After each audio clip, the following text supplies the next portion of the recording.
2/3 of a number is increased. சரி, 2/3 of a number.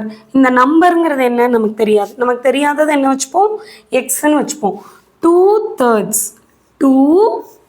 கீழே இருக்கிறது தேர்ட்ஸ் ஆஃப் அ நம்பர். ஆஃப்ன்றதுனால என்ன சொல்லியிருக்கேன்? மல்டிப்ளிகேஷன் போடணும். ஆஃப் அ நம்பர் என்னன்னு எனக்கு தெரியாது, எக்ஸ். இப்போ இதை வந்து எழுதுனா 2x/3 எழுதிக்கலாமா? ஏன் இப்படி எழுதுறோம்? டினாமினேட்டர் இல்லை, ஸோ பை 1 போட்டுக்கிறோம். மல்டிப்ளிகேஷன் ஆஃப் ஃப்ராக்ஷன்னா நியூமரேட்டர் மல்டிப்ளை ஆகும், டினாமினேட்டர் மல்டிப்ளை ஆகும். ஸோ 2/3 ஆஃப் நம்பர்னா 2x/3 எழுதிக்கிறோம். Is increased by 19.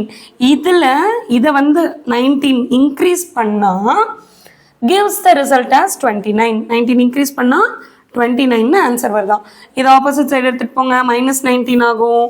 -19 ஆச்சுன்னா 29 - 19 10 வந்துடும். இங்கே 2x/3 இருக்குது. அப்படியே இந்த 2/3 ஆப்போசிட் சைட் போனோம்னா 2/3 அந்த பக்கம் போகும்போது பல்ட்டி அடிச்சிருமா? அப்போ 3/2 ஆகிடும். அந்த பல்ட்டி அடிக்கிறதுக்கு பேர் என்ன? ரெசிப்ரோக்கல். அப்போ இதையும் கேன்சல் பண்ணால் 5. 5 3s are 15. அப்போ அந்த நம்பர் என்ன அப்படின்னு கேட்டால் 15.